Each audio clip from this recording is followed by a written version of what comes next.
ही लोक तिथं फाईन मारतात आणि तो रिक्षावाला बिचारा त्याला किती विनवण्या करतोय, पण विनवण्या करूनही त्याच्या रिक्षाला फाईन मारून तर झालेलाच आहे आणि आता गाडीमध्ये बसून तो सर्वकडे इथं फाईन मारतोय. ॲक्च्युली बघायला गेलं तर महाराष्ट्रामध्ये असं प्रकार आहे का स्थानिक माणसाला त्रास होतोच, पण हे जे टपऱ्या लावलेले असतात या टपऱ्यावाल्यांना पण महानगरपालिकेने फाईन मारला पाहिजे ना, पण नाही. पण तो बघा त्यांनी त्या गाड्या तिथे जे घोडा पार्किंग ते काय ते रथ आहे त्या रथवाल्यांना तिथे पार्किंग त्यांनी अधिकृत पार्किंग केलेली आहे आणि ही गाडी आपली इथं उभी आहे तर बोलते इथं कशाला उभा आहे आणि काय आणि कशासाठी आणि काय मला काही समजत नाही त्यांचं.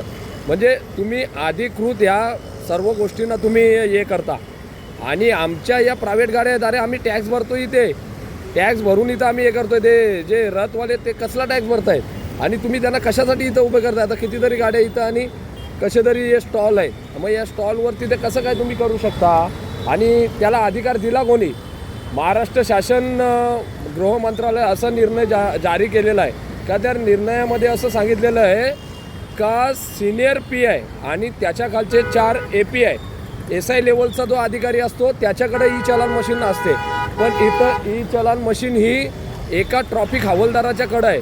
मग तो ट्रॉफिक हवालदार त्याला अधिकार आहे का, तो SI लेवलचा अधिकारी नसतानाही त्याच्याकडं ते ई चलान मशीन जी आहे ती ई चलान मशीन चुकीच्या पद्धतीने तो हाताळतो आहे.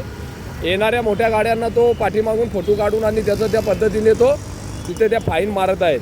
हे आपण इथले ठाण्याचे जे CP आहेत आणि ठाण्याचे आयुक्त DCP शहर वाहतूकचे पंकज शिरसाट यांना विचारणार आहे की हे जो काही सामान्य माणसाला त्रास होतो हा कधी बंद होणार आहे आणि कसा बंद केला जाईल. तुम्ही बघू शकता तो किती त्याला विनवण्या करतो पण तो नाहीच ऐकत. बिचाऱ्याचा धंदा असतो 300 रुपयाचा आणि साले हे ट्रॉफिकवाल्यातनं यांना त्रास देऊ नये ना. तुम्हाला सांगतो का एवढा त्रास देतात ना का त्यांना ते दिवसभराची कमाई यांना पूर्ण फाईनमध्येच जाते. असा प्रकार आहे हा सर्व.